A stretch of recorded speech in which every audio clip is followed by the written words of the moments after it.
Hoffman. I'm Ilya Marchenko. I'm Dennis Kudla. This is Sebastian Olfner. It's Marc-Andreas Whistler. I am Francisco Cerundolo. And you're listening to the GTL podcast.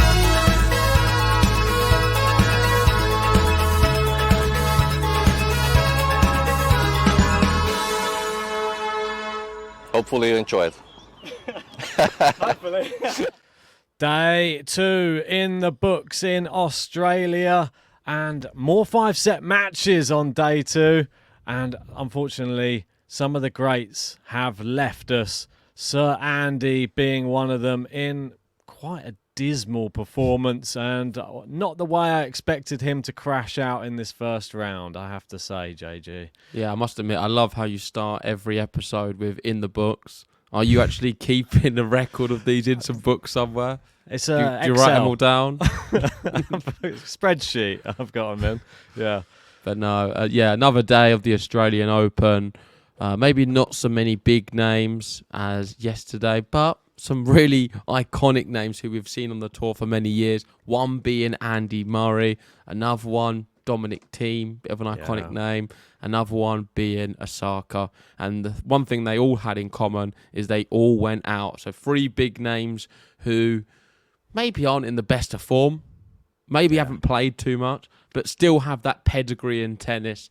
And day 2 for me is going to be remembered for them big 3 names leaving the tournament in the first round.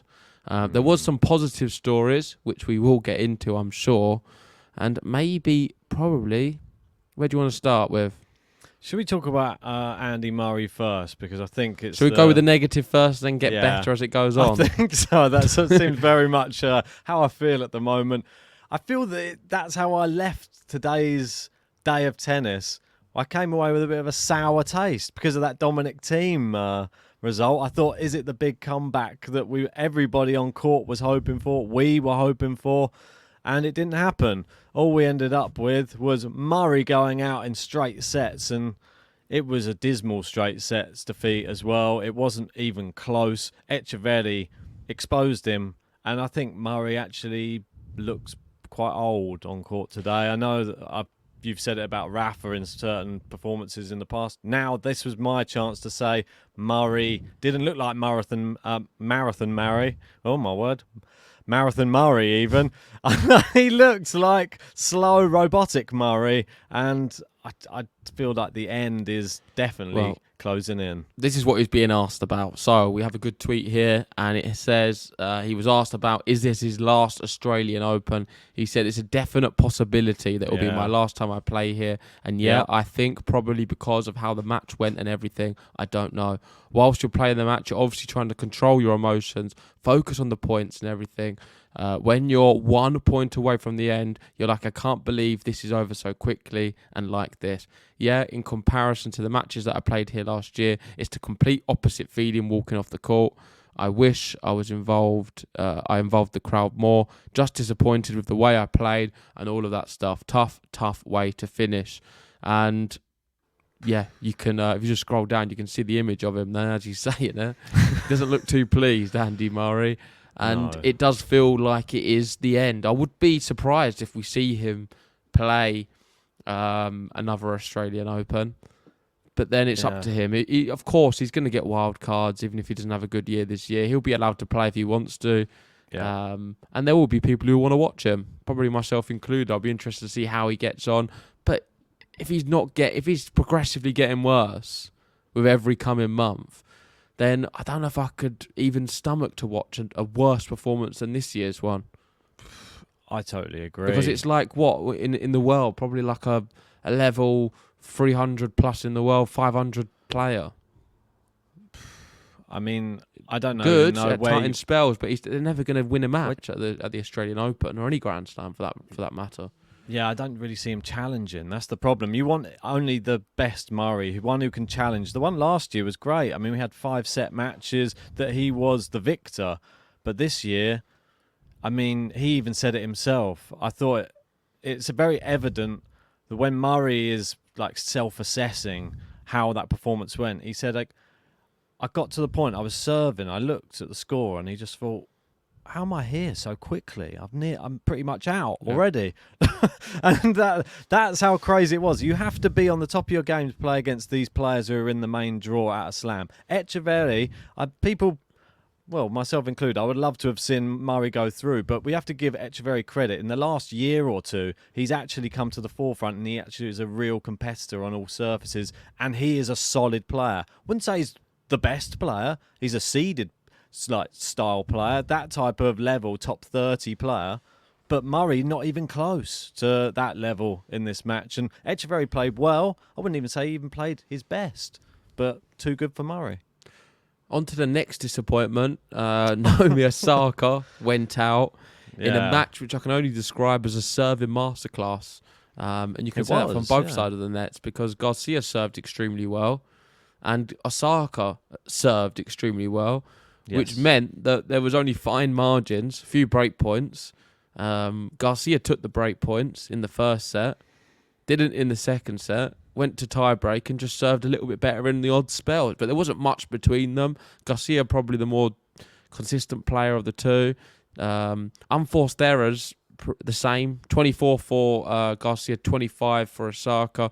A few more winners from Garcia, 34 winners, only 20 from Osaka. But the serving stats really told the story. 89% of her first serve points won for Garcia. And 33 out of 37 she found. So 33 out of 37 she won, which is really good, 89%. And if you're serving like that, then you've got a real chance, especially on the women's, more so than the men's. If you have good service stats on the women's, you will always get to a tie break at the very least, and more than likely win a set before even getting there. Yeah, I mean, Caroline Garcia, we know her serve is one of the main reasons she had that amazing spell, and the fact she attacks her opponent's second serve so dangerous. She stands like mid-court to receive it and just goes straight in on a really aggressive winning shot most times on the Osaka second serve. Osaka came out, she had a little statement to say, I believe here, and she said she's disappointed, but of course I have to tell myself, hey, 6 months ago you were pregnant. Stuff like that, of course. Like there's a voice in my head, and that is, who are you to think that you can come back and immediately start winning matches? That's fair enough. I think that's a really good point. I don't know. I kind of always expect myself to stand a chance anyways, so I guess just being nice to myself is the key thing that I learned in my time away. That's a really good statement, that is, from her. I like that. This doesn't feel like the Andy Murray one. Like, it's just... it can happen. It was a tough opponent in Garcia, and I would still expect Osaka to have a good season. I've got her inside my top 10 coming into the year, and I still think it's possible. I wouldn't read too much into this result. It's going to take some to get used to. She's not going to be able to just pick up where she left, and shouldn't be too disappointed or downbeat. Like she said, only 6 months ago she was pregnant, so yeah. I mean, you give yourself a chance. Yeah. Not everyone can come back as crazily good as Svitolina. She's came back so fast, and she looks like she never even went away, Svitolina, at the moment, doesn't she? I mean, I know it's a match we covered last night. She looks great as well, Svitolina. Yeah, I can't read into that match too much. I think the opponent didn't challenge her enough. Preston Young, not ready for the big stage.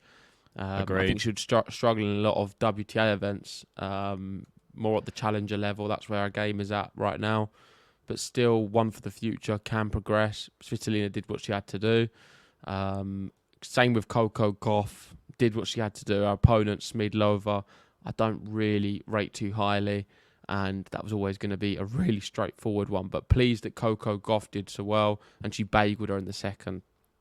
Yeah, I mean, Coco Gauff, definitely somebody who looks all smiles again as well. This is something should be noted. Danger to the rest of the women's draw, I think. That was the same Coco we saw at the US Open. She's smiling, she's happy. She said, Australia, this is the happy slam, so all I'm here is just trying to focus on being happy on court, which I think is the best way you can go about playing tennis. Don't let the pressure get to you. Don't have too big an expectation, and just go out there and have fun. That's what she's doing. She's young, having fun, and she said, "I'm looking good and having fun." And everyone went, "Way!" Sort of cheered. And she's complimented herself for looking good, which I think is fine. But yeah, fair play to Coco. Let's talk about the little bit of doom and gloom just quickly. I mean, it was the last match on. It was Dominic Thiem, and he went out after what looked like was going to be an amazing comeback. He was 2 sets down, dragged it back for to 2-2, and then just couldn't keep it going in that 5th set. Unfortunate. Felix goes through. Yeah, Felix played some good shots when it mattered here. Yes. But I was a bit disappointed. I feel even at 5-3, Felix, I still thought Thiem was going to win. There was not one moment where I thought Felix really had this in the bag until it was actually done. Because with the way that he was 2 sets up and then was throwing it away, I thought that there would still be chances in that 5th set. Despite being down the break for Thiem, they just never materialised. And it's one that's left a little bit of a sour taste in my mouth because I don't mind Felix. It's not that I dislike him. It's just I really wanted Thiem to win and I wanted him to have the comeback, and it never really happened. So a bit disappointing in the end how it finished, but well played to Felix for digging in there and showing some mental resilience, something he's not shown over the years. Yeah, there was always going to be one loser, sadly, in that match, and both those players really needed the win. Felix just as much as Dominic Thiem, I feel. Dominic Thiem on a very, very slow trajectory to try and get back to where he was. I don't know if he's ever going to really be able to get back to that top Grand Slam winning level again. I feel that tennis maybe moved on since he was recovering from injury, and to get back to even where he was, I don't think it's even enough to maybe win a slam now. So that's the sad reality. Sports move on, people improve, and you have to keep up with it. And unfortunately, at the moment, he's still trying his best. But we wish him the best in the next tournament. Felix through, and also through 2 guys who don't really like each other, but they had some little controversy in their matches, both dropping their first sets. It was Tsitsipas and Medvedev in their first matches. Medvedev losing his first set to the smartest player on the ATP Tour. Atman, that's right. That man, it's Atman. Let me find the result. He did actually retire in the end, and this is one thing that I want to speak to you about the Daniil Medvedev match, because it's not the only match that we've had this in either. It's actually to do with the heat that people are retiring. And this is what Atman had the problem with. Exhaustion, I believe, on court. And Medvedev was complaining that there was no cold water for him in changeovers, which I think is just crazy. He said, how come you can serve all of these 10,000 people cold beer, but I can't get a cold water? Which is fair enough. They are on court in playing. I find it hard to believe there wasn't cold water, though. Yeah, I don't understand. I think they tried to give him water and it wasn't cold.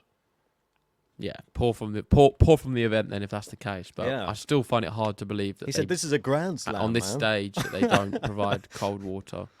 Maybe the fridge had packed up. Who knows? But he did well. I think it's just a sluggish start and then just got going. Similar to Tsitsipas as well. I feel like a bit of a sluggish start and then just got going. He lost the first set to Zizou Bergs, but you can see there 6-1, 6-1, 6-3. And this match, only really people talking about one thing, and it's not really about the fact Tsitsipas went through.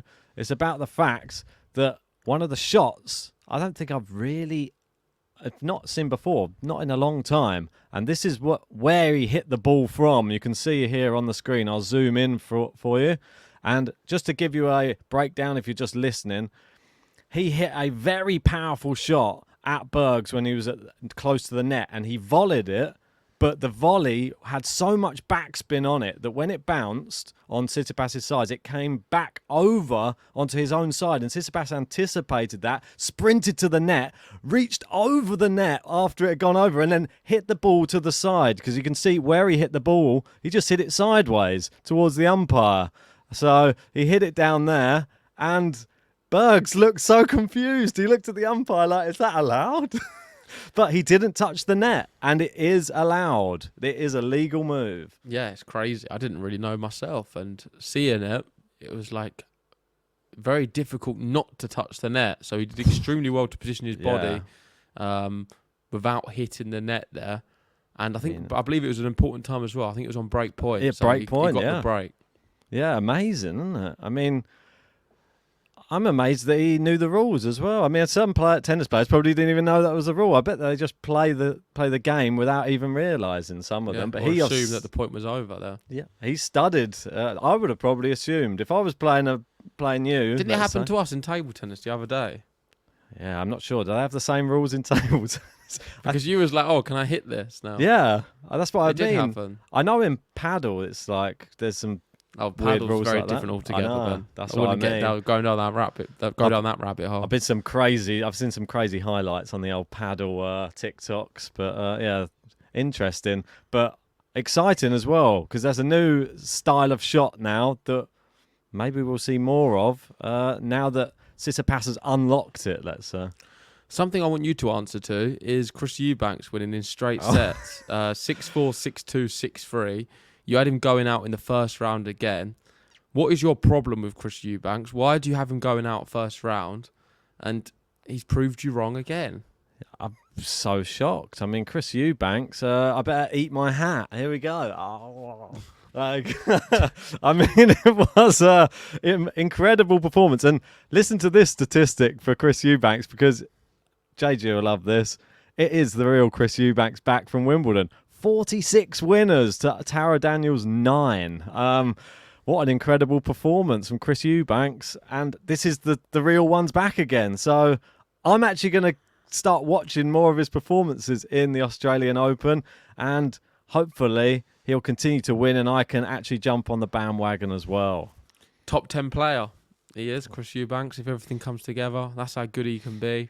I really, really like him. And I want to see him go through some rounds now. Wow, this is a big thing as well. Because remember at Wimbledon, who he had to play in, was it the quarterfinals? Was it? But anyway, he's playing Rublev. I think it was Medvedev that he was playing, wasn't it? Oh, I thought Tsitsipas he played. Did he play both? We'll have to have a quick check on this. Eubanks, Tsitsipas, Wimbledon, yeah. That was round of 16. Did he play Then he lost to Medvedev in the next round, wasn't it? Yeah, he lost to Medvedev. That's it. See, there you go. He played both. I was pretty certain of that. But I just bring it up because it's another Russian. And Rublev just been to 5 sets in his last match. Eubanks is a terrible person for him to play. He just hit 46 winners. Look what Medvedev had a problem with in that one. He went to 5 at Wimbledon with Eubanks. Can Eubanks knock out Andrei Rublev? Yeah. I think so. It's possible. Whoa. Definitely possible. He's got the ability to do so. Terrible news. I'll be cheering him on. Terrible draw for Rublev. So wait, is that the next match you say? Yeah. Next match. That'll Terrible. Be a good one.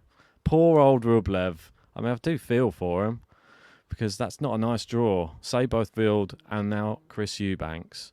But anyway, moving down, we've spoken about Eubanks. There's a few other results here. Alex de Minaur we got to mention because obviously he's the big Aussie down under. Milos Raonic actually played quite well, won the first set, but the fitness is just not there, is it, for Raonic? And the same injury, the hip injury that had him out, it caused him to retire in this one. Sad, but it wasn't an exciting match. It was just Raonic, serve, second ball, serve, ace, and de Minaur trying to make a match of it, and he managed to. But yeah, I mean, I'm not going. This is not any disrespect to Raonic. I'm not going to miss his game style in this Australian Open. Yeah, he's finished. Title of the podcast. No, I've got nothing to say really about any of the other matches apart from one, and that's Mira Andreeva, who won in straight sets against Pera, and won the second one 6-2, and I was really impressed with that. Yeah, I think did it well. I thought maybe she might have dropped a set in this opening match just because of the nerves of the occasion, but she's showing that she doesn't really feel nerves so much. She's so mature, and she, I would like to say, can go really far because her draw is quite nice. Yeah. It's on Jabeur next. That is the tough one. Yep. If she gets past Jabeur, who had a really good opening round match, she won her one 6-3, 6-1. I think that's going to be a really entertaining match. I think Medvedev's favourite for it, though. It's going to be interesting to see, actually. Let's see if they've got the... do you reckon that they've got the odds out yet? Or is that not out? I doubt it, no. Okay. Anyway, just before we go, I just want to mention, obviously, somebody that you gave me a bit of stick for, Pavlyuchenkova, knocking out Donna Vekic there. I know, she was the favourite. She was in form, but we're not supposed to look at form. And it did play a factor here, I feel. Yeah, Vekic saving herself for Wimbledon, I think. Must be. Other than that, yeah, I think that's all of them. Kalinskaya Volinets, told you, is a must-see match. 3 sets. Kalinskaya through, as I predicted. Yeah, well, that is our roundup of day 2. We will be back for day 3, where we have Raducanu in action and Iga Swiatek. So please join us for their matches. And thank you for watching. Make sure to listen to us on Spotify as well, where all of these podcasts are, and give us 5 stars. But thanks, and we'll see you later on. See ya.